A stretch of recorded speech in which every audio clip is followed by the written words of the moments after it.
Hi, I'm Stephanie. And I'm Katie. And this is the Reading Nook Magic Podcast. Today we're going to be discussing Quicksilver by Callie Hart, and I absolutely love this book, so I'm so excited. Yeah, me too. I read it the first time, and I was like, meh, but I think I was like in a weird mood because I just reread it for this, and I'm so much more in love. I am undoubtedly, undeniably, irrevocably in love with Fisher. Oh my gosh, I'm in love with this character. The book is great, but I am in love with Fisher. It's been a long time since like feeling that way for a character. I think she just did a great job. She really did. Good job. So anyway, 5 out of 5 stars for me. I absolutely loved it. As soon as I finished the book, I felt the urge to pick it right back up, which I have not, to your point, felt in a long time. I just was like, no, wait, I miss you guys. I want to see you again. There's no book after. Yeah. Brimstone's in November. I can't wait. It's February. So yeah, I mean, immediately I just wanted to pick it back up. I had such a book hangover. Could not stop talking about it. I miss my Fae. We've left the Fae worlds for a little bit, and I just love the magic and the storylines, and I don't know, I loved it. I mean, it was just perfect to bring it back to that, like we always talk about. I mean, SJM, she just did it, right? Yeah. Like, not to talk about that, but that was the series I would love to be able to read for the first time all over again. Right. We've read a ton since then, and she brought the feelings back. She did. Whoops. All right, so just talking about like what everyone else thinks, right? Goodreads has it as 4.42 stars, 311,777 ratings, ton of ratings, and 41,000 reviews. I mean, to be at almost 4.5 stars, people agree with us. Right. This is a good book. So to your point earlier of not really liking the first time, you were saying maybe it's overhyped, and I was like, is it? And I I actually started reading it thinking under that lens of like, I'm not going to really like this. It's probably overhyped. See, I'm jealous because people were talking about it so much, and I was like, really? Like, what's the big deal? So maybe I helped you, but you did. But the second go for me, way better, and I feel bad for not loving it the first time. But I mean, what other book could you read in like 3 weeks' time twice? Not many. No. Right. That says a lot. I'd also just want to make a quick note that, like, while reading it the second time, I also did the audiobook. Again, kudos to whoever decides these things, but she's the first one who had a male character who did the voice, and on point. She got it right. So we got to talk about this for a second. So I know that Steph does audiobooks, right? And I tried to read one of the Blood and Ash books, or listen to one of them. Yeah. And I had zero experience with audiobooks. And I'm like listening, and I'm like, okay, like the actor that's reading for the, I don't know if it was Poppy or whatever, was reading. I was like, okay, this is good. And then to my surprise, when the man started speaking, she said, hello, yes, it's me. And I was like, what? Absolutely not. Like, done. So I could get by. I'm willing to try audiobooks again if it's actually different actors playing the different roles. She did it. And like the character or the voices that they chose for that role, like, awesome. Yeah. Awesome. Because even the emotion behind Saeris, like the female voice was just like, you could feel like the awkwardness and the weird things. Like, it was just good. It was a great listen. Like, yeah, I would listen. Maybe I'll try it for Brimstone. But that's that was a segue because we wanted to talk about the world first. Right. Like the world that Callie Hart created. What's your thought? So as I said, I love Fae worlds, right? I love the idea of courts and that they all have magic. I think it's absolutely hilarious and never gets old in any of the books when they can smell the arousal of the female. I just think it's so funny, and I just imagine being... No. Just imagine that right now. Like, well, not right now, but like, just like going through life and other people being able to smell what you've done or who you've done. Like, or what you're thinking. what you're thinking. Imagine being like in an office meeting at work and I'm already awkward. My face gets red. I stutter. But imagine like knowing for sure that like everyone around you can like hear your dirty little thoughts. It's so funny. But yeah, the world was like refreshing because we haven't been in a Fae world in a while. It was emotive for me right from the start. It was really intense. She talks about her mother's throat being split wide open and peasant blood being sunbaked all over the sand. And I was like, whew, that like descriptive and horrible. And, you know, the sheer desperation of everyone that lives, you know, in her world. You know, when she steals the gauntlet, she talks about how it would, you know, do so much for her family. And it's hope that she was holding on to, right? And I thought that was powerful. It's just right from the start, you feel how dystopian it is. You feel how evil it is. You know, children are clawing each other's eyes out for a heel of stale bread. Water rations? Oh my God, 7 ounces a day, I think it was. Yeah. 6? I think it was 6. Can you imagine? No. In sweltering heat, where like she actually talks about like, you don't go for a run unless you're running from something because like it's for your life. So hot. Like, and you have 6 ounces of water dirty for the day. Water. Dirty water. When they describe where it comes from later in the book, like, I was like a sewer. Yeah. So we have it's so good. We can't complain about life. It's intense. Speaking to the world and the desperation, it's not only right in the beginning. Well, it is the beginning, right? We're laying the groundwork for understanding where she's coming from and how much it's about like truly pure survival. When Queen Madra threatens her, it's just like, I'll lay waste to your entire ward. Yeah, there you go. It was so evil. And then when we first see Fisher meet the king and he calls him a dog and he's treated just like so horrendously. Like we're not even attached to him at this point, right? We don't even know who he is. Mm-hmm. At this point he's death in my mind, right? I don't know if, obviously I'm assuming from the other books that he's maybe the lead, you know, male character at this point, but you're not attached to him at all. You have no affiliation to him. And regardless if it was him or someone else, to just see the lack of humanity and how he was treated in front of all those people. And he was obviously suffering at that point because he didn't have his pendant. It was just a lot, right? You feel the evil. Mm-hmm. She did a very good job of like painting that and not softening it at all. Like this world is evil. Yeah.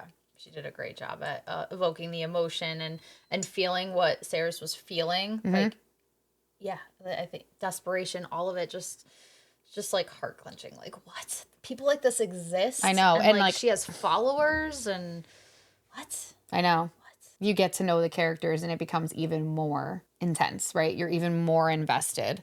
Like, how did they live like that? Oh my gosh. For their whole lives? Like. Mm-hmm. Just pure survival mode. It's crazy. Yeah. Storyline itself I thought was really good too. Like we talked about the Fae world, those magic systems, the courts, even though it follows the general idea of most of this genre, I thought it was unique. Definitely unique. I don't know how much you can really vary like from theme to theme when like that's what you're looking at. Right. Fae, courts, like it's just sort of the way it has to be. Maybe it's redundant in the books, but maybe, you know, the consistency is just that like they're onto it. Like the authors are creating like it starts to make more sense in our world and we understand it. Right. Like we live it, right? I don't know. It just the consistency is okay. Like refreshing. Like, we're in the courts. We're back. We're like we know this world. You know, it may vary a little bit, but we know this world. We know what it's about. We have this like baseline of like the lore of it, right? You have to stay true to like what those things are because I do believe in fairies.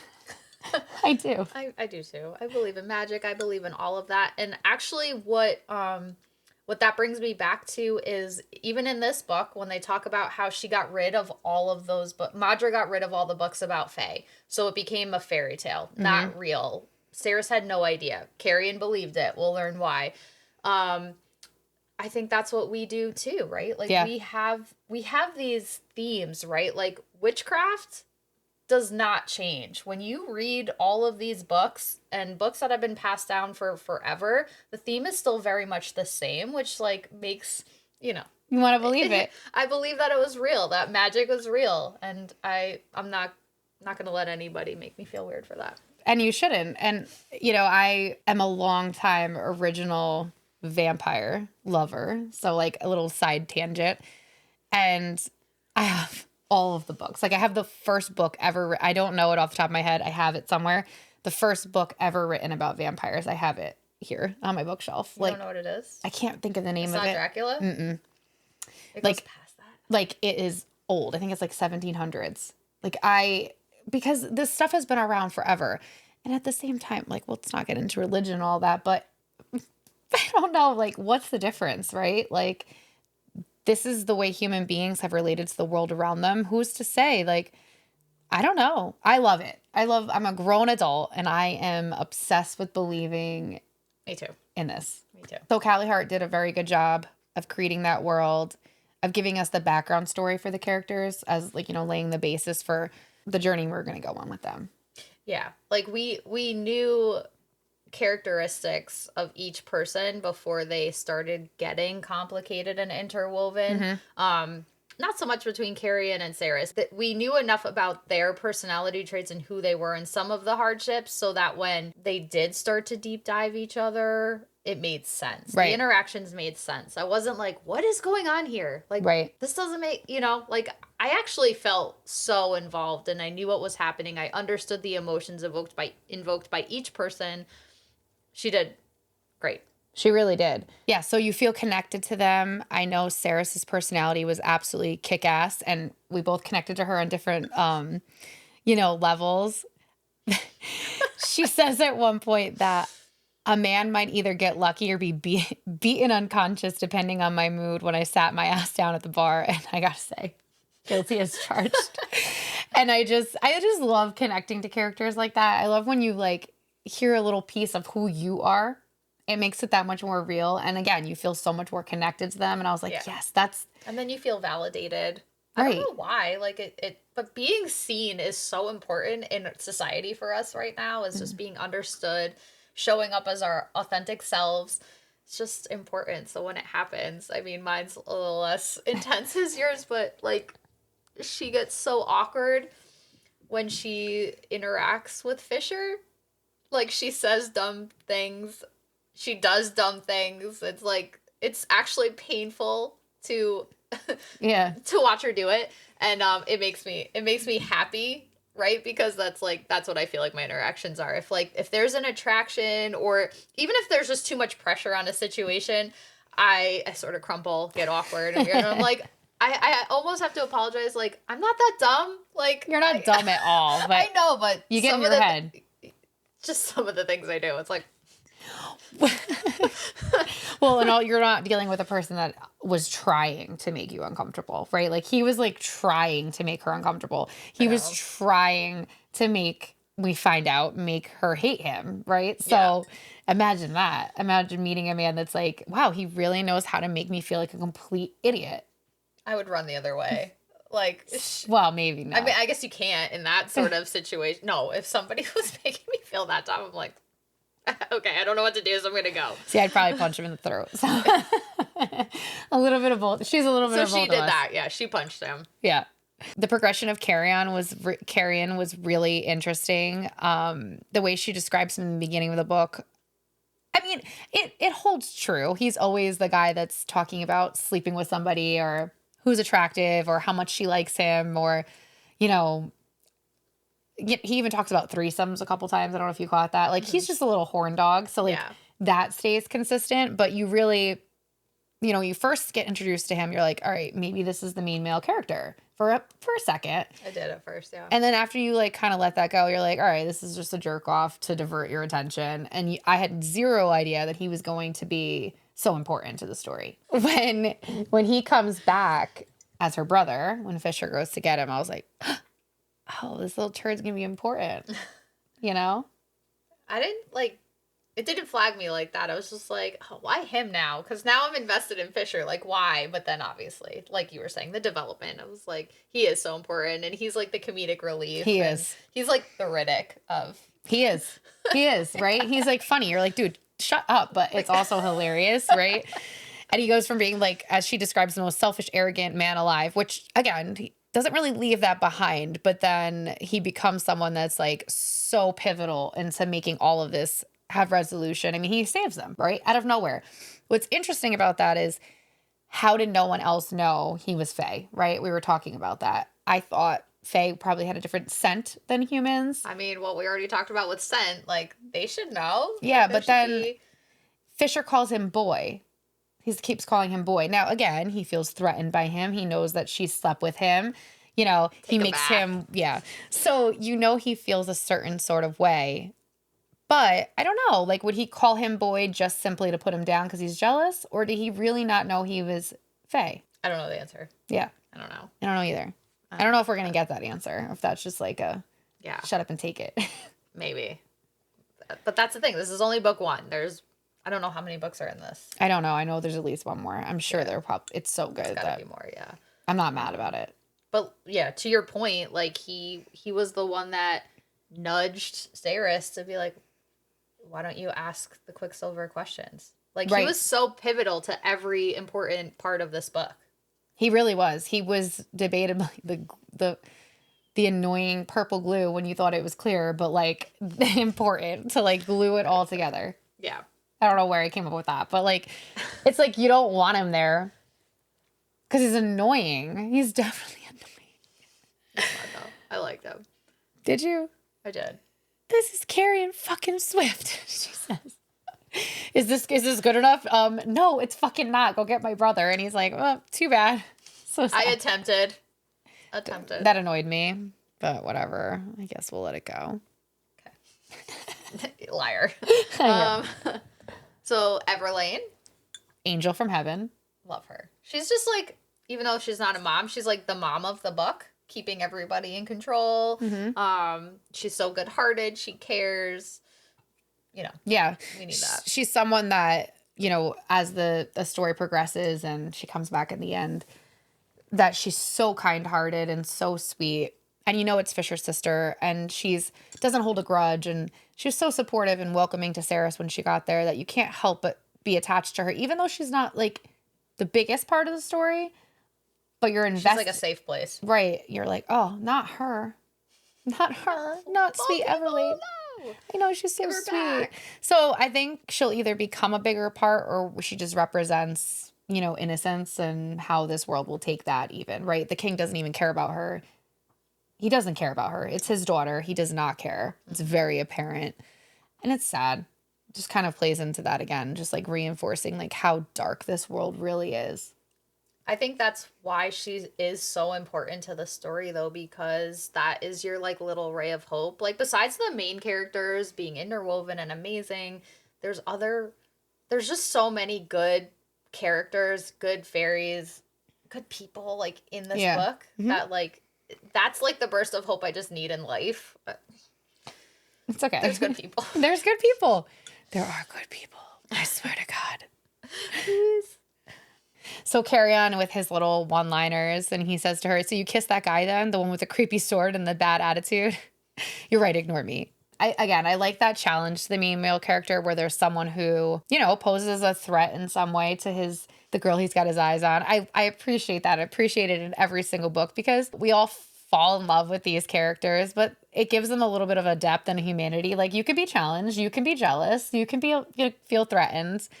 So I just appreciated that. Ren, Fisher's best friend, his brother. Ren's just a good, solid person, like fairy. He just sticks up for Fisher all the time, no question. He like nudges him in the right direction. He's like the big brother. Like, yeah, I know you're still in there. Come on, right? Like, let's. He believes in him. Yeah, yeah. You know, you are this person whether you want to be or not, right? I feel like he reminds him of that throughout the entire book, especially in that scene where they're in the pub and everyone recognizes him, and Fisher's like, no, it's not me anymore. Like, that's actually not me at all, right?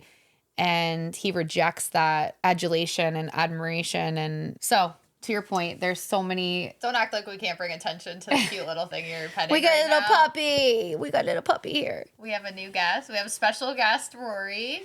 She's very cute, but very bad. She wanted to be a part of it. She's 6 months old, so she's just very bad. we're going to do our best to not be distracted by the puppy. So to your point, you know, this book, there were so many characters that you connected with. I also loved Lorreth. Just from the first encounter, he smiled at her, made her feel comfortable. Okay.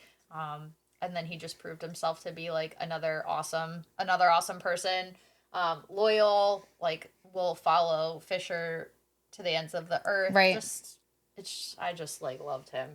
Like totally indebted to him. And yeah, of course their souls are intertwined, but I it's more than that. He's just grateful and loyal, and somebody showed him compassion. Like, and it just, yeah.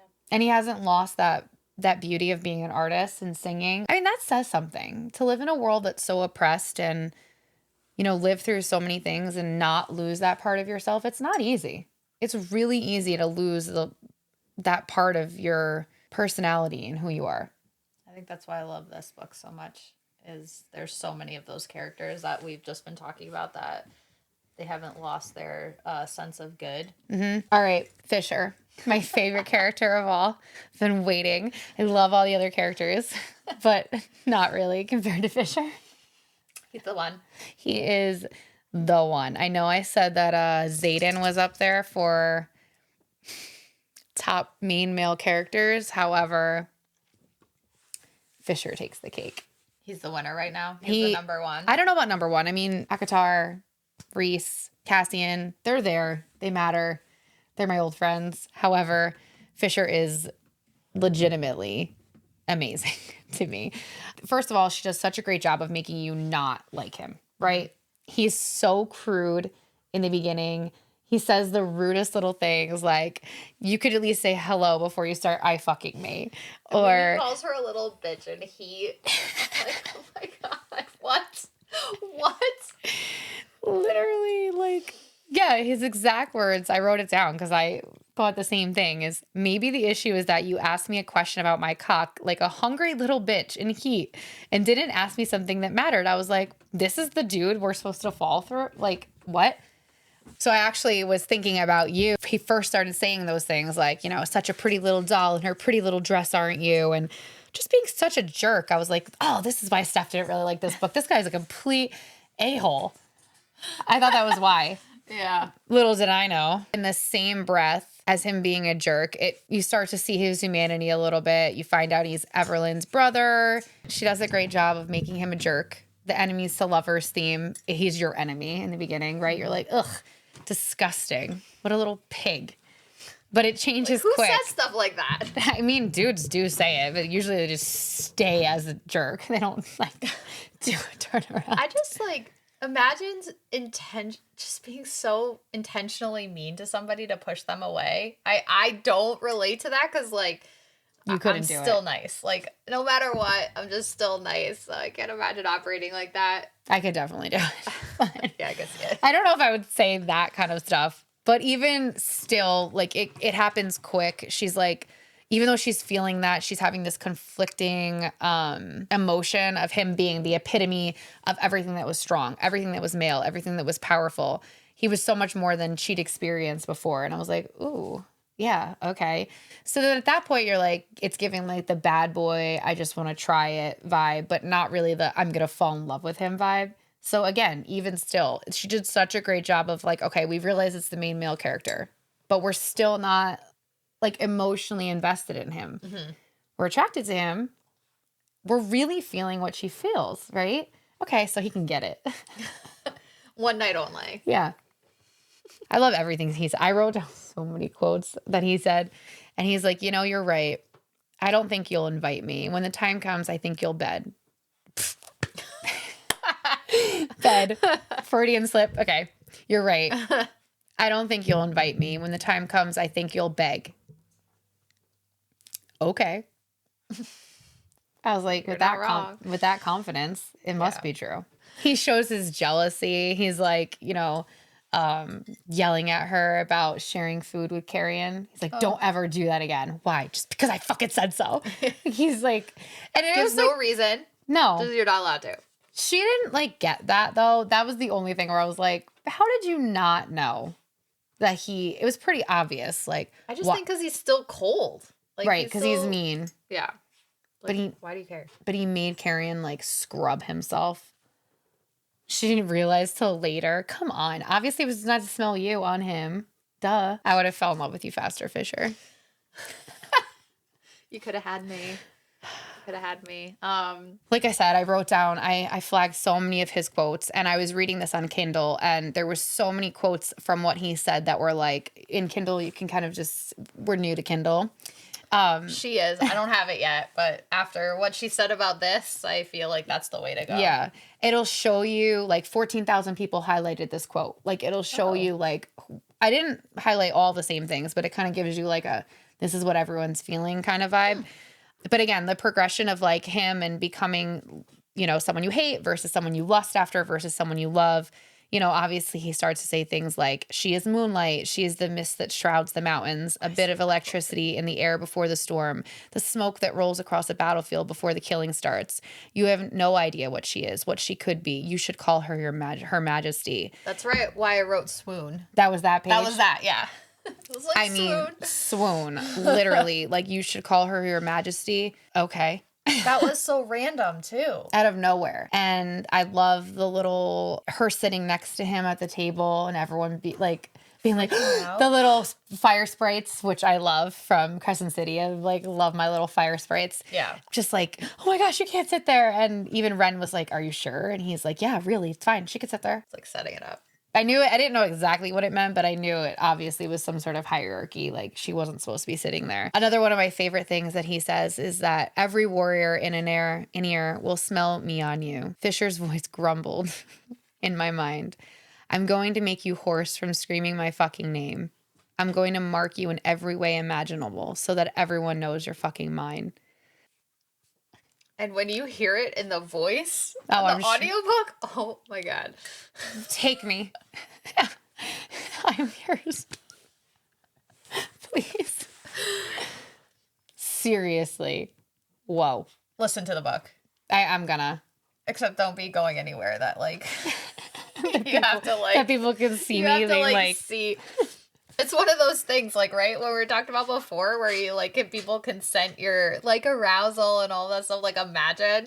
Oh my God, impossible to not. I feel like this is the first book we've talked about where we're really harping on those parts, but it is on point for, like, making a woman feel like this is a man. He's got the danger. He's got the strength. He's got this underlying goodness. He's torn. It's just, ugh. The whole package. It's there. She did it. She captured it. I love it. I'm here for it. The whole package. And then just like, it just, every time he focused on the heartbeat, you know, like bringing attention to her heartbeat, placing her hand on his chest. I love that scene. Especially when it was him being like erratic and not totally put together. Because he says that like Fae don't have that. Mm-hmm. Like, I'm so sorry about my dog in the background. But Faes don't have that erratic heartbeat. They're usually in control of their emotions. Yeah, it was really, really sweet. I loved it. Really sweet. Loved the quote that this is still, I feel like kind of where we still kind of didn't love him, but loved him, but didn't love him. He's talking about humans. You are soft. You are fragile. You are vulnerable. You're a newborn fawn, stumbling around in the dark, surrounded by predators with very sharp teeth. I am the thing that exists on the other side of that dark. I'm the thing that puts the fear of gods into the monsters who would eat you bones and all. It just was like, I don't know. Everything he said was just so emotional, gang. Like it was. It's like it was like him trying to talk himself out of loving her because she is so, like, trying to kiss like the arms. That's exactly it. It was him who, we know when like you're arguing with someone, it's like, who are you trying to convince, me or you?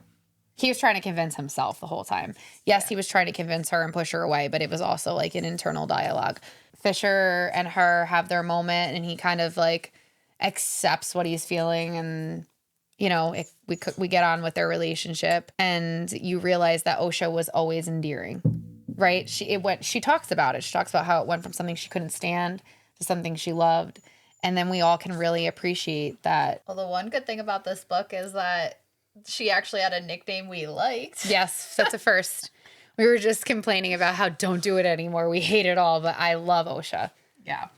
Little Osha. O'Shaylith, right? Is that how? Yeah. You did it. I did it. I said something right. It was endearing. I didn't even hate it to start. I mean, obviously, Saeris doesn't really know what it means in a positive way at first. It's annoying, and I think you're supposed to be annoyed about it, but it's not like cringe. No, yeah. It's not degrading. It was always endearing in a weird way, even though he did his thing in the beginning and made her feel shitty. I loved it. I thought it was so endearing, and there was the part where they explain later on in the book what it really means and why it was important to him, and it was so romantic. So magical. And like, when you think about when he actually first started using it. Like from the beginning. From the very beginning. But he knew, right? Because he knew. I know. His mom knew. His mom told him about her. But then that goes back to which is like Gothicana, by the way. Like where the girl in the woman in the beginning of the book. Yeah. It's like that reminded me of that. The girl with the purple eyes and the, whatever. When he was being such a douche. But he also drops the cute little nickname in the beginning. Like, the little sense of humanity. He's sweet. I love him. I need to stop saying humanity because it's not human. They're not human. They are fae. Whatever. So we got to find another word to replace humanity. Male. I don't know. Solid male. No surprise that they were fated. Of course they were. Yeah, but it was endearing. It wasn't annoying. I mean, of course they were. It's like duh, but it gave Feyre and Rhysand like vibes. Fated star-crossed lovers. Even from Blood and Ash, like, okay, this is something that no one believes in anymore, right? Mm-hmm. They not only don't believe in the Fae and all of the magic, but they don't believe in, even in the magic system, they don't believe in fated bonds anymore, right? It's downplayed, and then, hey, yeah, we're here. And the tattoos transferring. I know, that was very intimate. That was an interesting representation of intimacy. Yeah, because it wasn't like other books we've read where like it's formed. It was actually pulled from his body. Him. Yeah, I liked that. And that she would like she didn't want it afterward, but she talks about like while it's happening, she's like, I don't care right now. Yeah, not going to question it. I'm just going to be in the moment. The first time I read the book, I was definitely lost in the characters. We talked about the world and the storyline, and it is awesome. I'm excited. You've mentioned before that we don't want to reread a book just because the new book's coming out. I want to reread this book because I want to reread the book, which is rare. Just like When the Moon Hatched. Yes. Right. Yeah. Yeah. I want so excited to reread that right before the new one, of course, but not because I have to, because I want to. And I'm excited to pay attention a little bit more to the stories because I was lost in my emotions, which is lovely. That's why I love reading. I was lost in my emotions. I was daydreaming. I was imagining myself in the book, which is what I love most about books. But I am excited to get into the storyline a little bit because it does get very in-depth at the end, right? The maze, the trials, the spider, very Harry Potter spooky. I hate spiders. The significance of the coin and of all three of them being together and the triumvirate or whatever. Do they say triumvirate? Is it triumvirate? Triumvirate? Is that in this book? It is in this book too. Is it? Mm-hmm. And I looked it up. It's like a threesome of power. So Madra, Belicon, Malcolm, the three of them in power, like a little bit more, just like paying more attention to that. I was so lost in the romance of it that I think I lost some of the details of that. So I'm excited to reread it, and the fear of magic and how she erased it. And I think we'll probably get a little bit more in depth. What's scary is that they talk about how he wants the alchemist and he doesn't matter. You could throw a fit. You could do whatever you want. He wants him, Fisher. Like he wants her, Fisher. He's never going to stop until he gets her. So we're going to see that come into play. With the gods. Yeah. Yeah. Well, no, not the gods, the vampire guy. The vampire guy. Malcolm will stop at nothing to have the alchemist, right? They're taunting Fisher. Like, we'll do anything. You know that. We want her. We need her. We're going to get her. So come hell or high water. And I'm excited to see, like, where the storyline evolves with the gods. And it has me questioning, is the Quicksilver sentient, or is it a medium for the gods to communicate How with involved are they? That realm? Yeah. Because he said that he was tempted to mess with the fates or sway the fates. Right. When he saw what the two of them together would do. Right. So that's super, like, There's just so much more. There is so much more. I loved it. I absolutely loved it. I feel like we could talk forever. There's so many things. I think we hit it. I think we hit it all, but yeah, I think this is good for now. To be continued when Brimstone comes out. November. So thank you for chatting with us. I know. We swore we weren't going to do this again, and here we are. We don't have a choice. They got us. She got us. But I'm way more excited about this one than was the previous one. I'm not mad about it. I'm excited about it. I'm so excited. So we'd love to hear what you think. Send us a DM, write in the comments, like, subscribe. Every Wednesday we'll have a new episode. Thank you for hanging out with us. Yeah, we love sitting here chatting about the things we love about it. It's our own little book club. Peace.